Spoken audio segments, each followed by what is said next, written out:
नाजरीन, मैं हूं बिस्मिल्लाह आफ्ताब आलम। आप देख रहे हैं Urdu Hindi knowledge channel.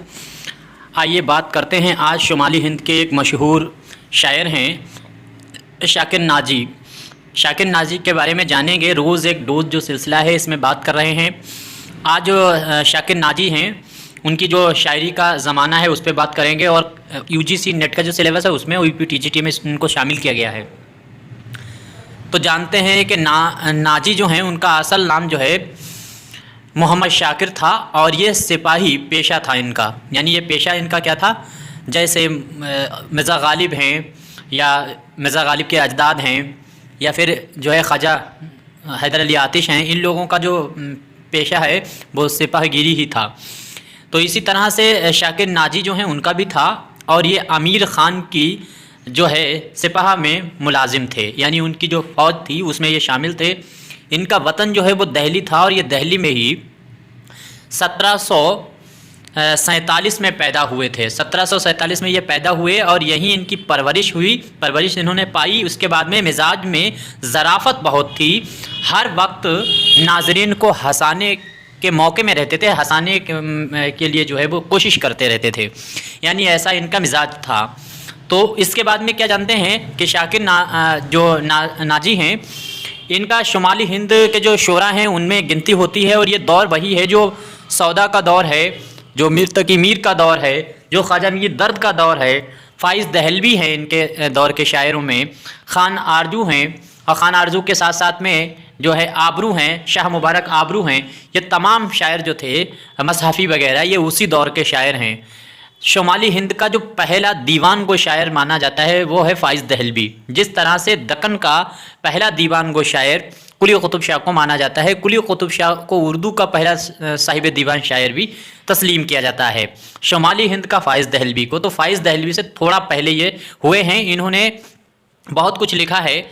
Nazi जो हैं उनका कलाम कैसा था, उनके कलाम में सनाए और बदाए जो है उसका इस्तेमाल इतना ज़्यादा है कि उनकी शायरी जो है वो बनावटी मालूम होती है, यानी इस तरह से तशबीहात और इसकी मालूम होती है। इहाम गोई जो है बहुत ही ख़ास एक सिन्फ़ है। इहाम गोई तो इनका ओढ़ना और बिछौना है और इन पर इसी पर वो फ़ख्र करते थे। किस पे? इहाम गोई पे। ये सभी शायर शाह मुबारक हैं और ये तमाम जो शायर उस ऐद के हैं फ़ाइज़ को छोड़कर, ये सभी शायर जो हैं वो इहाम गोई में तवाज़माई कर रहे थे।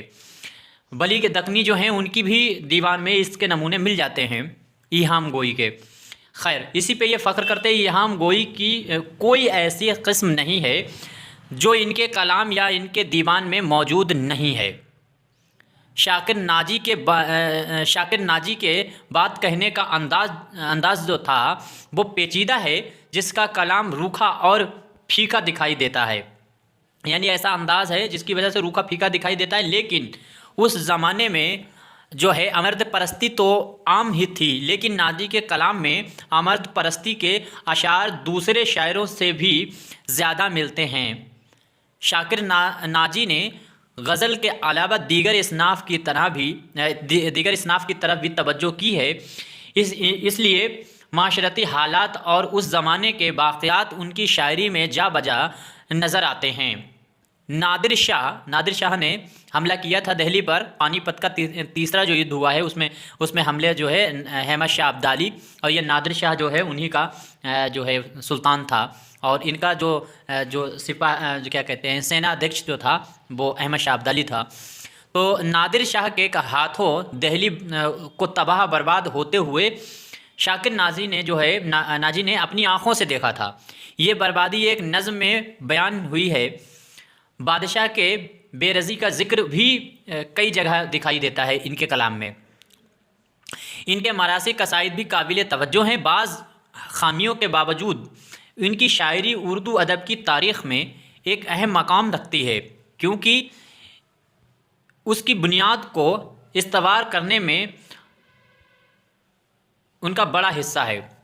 कहने का मतलब ये है कि जो शाकिर नाजी हैं ये वो दौर है जिस दौर की हम बात कर रहे हैं। मीर तकी मीर हैं, सौदा हैं, मसहफ़ी हैं, ये तमाम शायर हैं, फ़ाइज़ दहलवी वगैरह हैं, मीर तकी मीर हैं। ये तमाम ऐसे शायर थे जिस टाइम पर दिल्ली बर्बाद हुई, तीसरी बार जब बर्बाद हुई दिल्ली, तो उस टाइम पर इन्होंने अपनी आँखों से उस हादसे को देखा था। ان کے کلام کا نمونہ اگر دیکھنا ہے تو ان کا شعر ایسے ہے: جسے دعویٰ ہو ہم سے ہمدمی کا شعر میں نہ جی، جسے دعویٰ ہو ہم سے ہمدمی میں شعر کا نہ جی، اسے کہتا ہوں بارے اس طرح کی ایک غزل کہلا۔ یعنی اگر جو دعویٰ کرتا ہے نازی کو شعر کہنے میں، اگر اسے دعویٰ ہے تو پھر وہ میری طرح سے ایک غزل کہہ کر لائے۔ تو امید کرتا ہوں آج کا جو انتخاب ہے سمجھ میں آیا ہوگا۔ کوئی مشورہ ہے تو آپ دے سکتے ہیں۔ شکریہ، خدا۔